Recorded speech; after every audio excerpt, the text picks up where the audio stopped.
আপনারা জানেন যে মোহাম্মদপুর থানা এলাকায় গত 31 মে ভোর আনুমানিক 3:40 সময় দুই বোন তারা ঠাকুরগাঁ থেকে ঈদের ছুটিতে গিয়েছিলেন। তারা আসছেন বাড়িতে নূরজাহান রোড এলাকায়।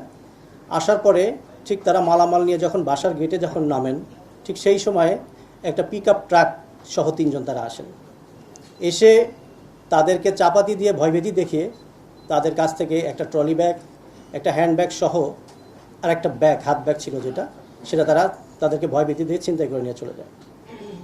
এই ঘটনা ঠিক সাথে সাথেই আমরা বিষয়টা জানতে পারি। আমাদের যে টহল টিম ছিলেন 999-এর মাধ্যমে সে বিষয়টা অবগত হয়। সাথে সাথেই সে এলাকায় যায় এবং গিয়ে ওই এলাকায় যে সিসিটিভি ফুটেজ কোথায় আছে এবং সেটা সংগ্রহ করার সাথে সাথেই আমরা বিষয়টা জানতে পারি এবং এই সাথে সাথে আমাদের কমিশনার স্যার বিষয়টা জানেন এবং আমাদেরকে নির্দেশনা প্রদান করেন।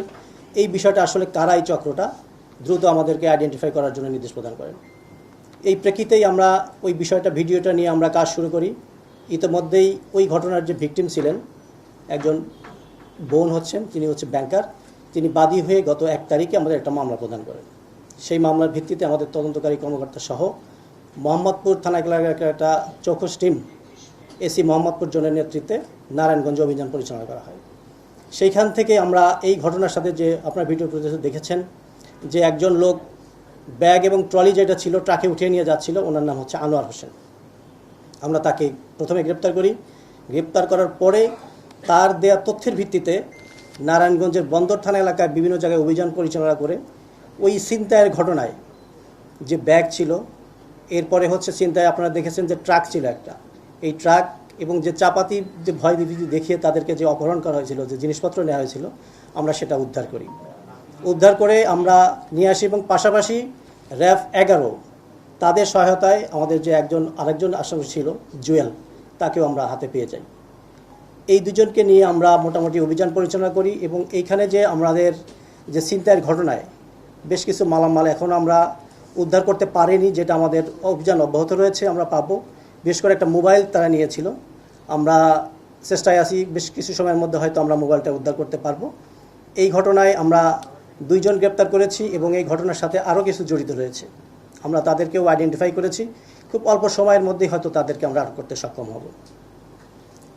এছাড়া আমাদের আদাবর থানা এলাকায় আমরা যেটা, আর এই ঘটনায় যে আমরা জুয়েলকে যে আমরা আটক করলাম, এটা আমাদেরকে RAF 11 আমাদেরকে সহায়তা করেছে এবং আমরা এই ঘটনার প্রেক্ষিতে আমরা তাদেরকে নিয়ে জিজ্ঞাসাবাদ করলাম এবং আমরা থানায় এনে দেখলাম, আমাদের যে CTMS চেক করে দেখলাম জুয়েলের বিরুদ্ধে বিভিন্ন থানায় 5টি মামলা রয়েছে।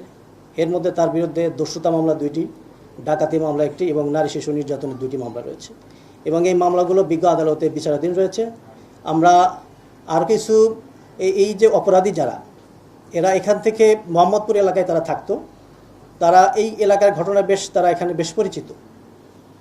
বেশ কিছুদিন যাবৎ তারা বিগত 6 মাস যাবৎ তারা নারায়ণগঞ্জে বসবাস করছে, বাসা ভাড়া নিয়ে তারা ওই এলাকায় থাকে, কিন্তু অপারেশনাল যে তাদের কার্যক্রম আমাদের এই মোহাম্মদপুর থানা এলাকায় তারা ঘটিয়ে থাকে। ধন্যবাদ আপনাকে। এই পিকআপ যে ট্রাকটা আপনারা দেখেছেন আর কি, এই পিকআপের ট্রাক যে চালক যিনি এবং মালিক যিনি, এই চক্রের সাথে সে জড়িত। আমরা ইতিমধ্যেও তাকে শনাক্ত করেছি এবং আমরা খুব শীঘ্রই তাকেও গ্রেপ্তার করতে সক্ষম হব। আচ্ছা, এই 2 জনের মধ্যে আপনারা দেখেছেন চাপাতি হাতে একজন ছিল, ওনার নাম জুয়েল। আর ট্রলি ব্যাগ যে ট্রাকে উঠালেন উনি ছিল আনোয়ার। আমরা 2 জনকে অ্যারেস্ট করেছি।